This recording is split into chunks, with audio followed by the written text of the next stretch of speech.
As pilot Robert Morgan grasped the controls of the B-29 Superfortress named Dauntless Dotty, he could sense the weight of history resting on his shoulders. The engines thundered, propelling the colossal aircraft upwards, slicing through clouds and withstanding the hostile fire. He knew that each mission could be his last, but he was determined to see it through. Morgan's eyes scanned the horizon, searching for enemy fighters as they streaked through the Pacific sky. His heart raced, but his hands remained steady, steering the bomber along its path.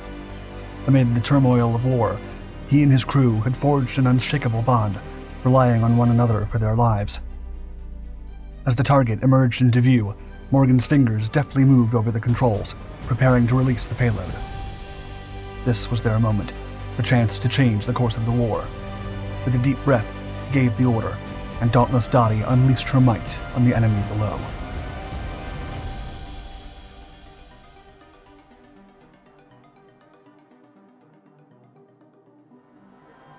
Pacific Brink. In the autumn of 1944, the Pacific Theater stood at a crucial moment. With the United States leading the Allies, momentum was building against the Japanese Empire as they systematically captured strategic islands throughout the region. This island-hopping strategy established forward bases, inching the Allies closer to the Japanese mainland and paving the way for a decisive bombing campaign that would alter the war's course. General Curtis LeMay, the commander of the 21st Bomber Command, was entrusted with directing the strategic bombing campaign. The Mariana Islands became the focal point of his strategic push. Following the Allies' hard-fought victory at the Battle of Saipan in June and July 1944, they secured a vital staging ground for launching air raids against Japanese cities and industrial centers. Tinian, in particular, emerged as the critical base for these operations. As the stage was set, a groundbreaking weapon was about to make its entrance, the B-29 Superfortress. It featured a pressurized cabin that allowed it to fly at incredible heights and advanced defensive systems. With a wingspan of 141 feet and a length of 99 feet, the aircraft could also carry a substantial payload. This state-of-the-art bomber ushered in a new era of combat aviation, with its capabilities perfectly suited to the evolving strategic landscape. As the Allies shifted towards high-altitude bombing, they embraced a revolutionary change in tactics. Soaring at heights unreachable by most Japanese fighters, the B-29s could operate with relative impunity while delivering devastating payloads. The stage was set for these formidable bombers to play a vital role in the fight against Japan. With tensions mounting and the stakes higher than ever, the B-29s prepared to jump into action. And as the bombers readied themselves for the critical missions ahead, the fate of the Japanese Empire hung in the balance. One hell of a pilot. By then, Robert K. Morgan, a skilled pilot from Asheville, North Carolina, had already made a name for himself in the European theater. He had flown most of his missions in the B-17 Flying Fortress Memphis Belle and was well versed in the skies. Moreover, as part of the 91st Bomb Group, 8th Bomber Command, Memphis Belle was officially recognized as the first bomber to complete 25 operations in the European theater. However, instead of retiring after completing his missions, Morgan's passion for flying persisted. He then took the Memphis Belle on a public relations tour across the United States to promote war bond sales. During this tour, he encountered the B-29 Superfortress for the first time at a Boeing hangar in Wichita. The sight of the long-range bomber, cloaked in secrecy, captivated him and sparked a love affair with the aircraft. After completing his B-29 training in Pratt, Kansas, and Clovis, New Mexico, Morgan was promoted and given command of the 869th Bomb Squadron, 497th Bomb Group. Prepared for his second combat tour, this time in the Pacific Theater, he and the 497th were deployed to Isley Field, Saipan, as part of the 21st Bomber Command, 73rd Bombardment Wing, in September 1944. Morgan arrived in Saipan a month later, aboard his newly assigned B-29. The aircraft was lovingly named Dauntless Dotty, after his third wife, Dorothy Johnson Morgan, hinting at the special bond between the pilot and his new warplane. The crew of Dauntless Dotty included skilled individuals, each with a specific role on the aircraft, ranging from airplane commander, co-pilot, bombardier DR navigator, navigator radar specialist, flight engineer, radio operator, radar gunner, electrical specialist gunner, air mechanic gunner, a central fire control specialist gunner, and a tail gunner. The B-29 featured distinctive nose art of a woman with the words Dauntless Dotty written below. This tradition of personalizing aircraft with nose art and nicknames during World War II played a significant role in boosting crew morale and fostering a sense of unit identity. With the stage set, Morgan and his talented crew prepared for their first critical mission, eager to make their mark in the annals of military aviation history and prove that Dauntless Dotty was an aircraft like no other. Tokyo. On November 24, 1944, as dawn broke over the horizon, Major Robert Morgan steeled himself for a pivotal moment in his storied career as the pilot of the Dauntless Dotty.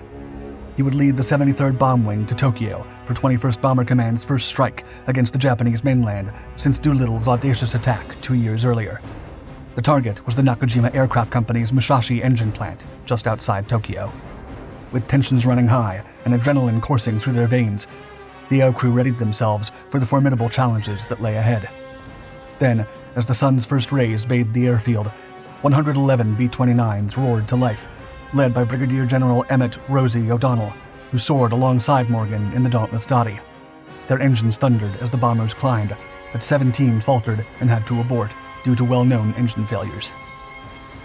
The remaining aircraft then approached the target at altitudes between 27,000 and 32,000 feet, but as they neared their objective, they encountered an unforeseen adversary, the jet stream.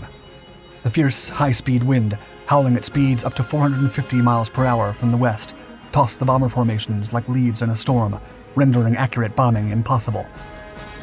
Compounding matters, patchy cloud cover shrouded the Nakajima plant, making the mission that much more difficult. Determined to prevail, the crews pressed on, navigating the perilous skies.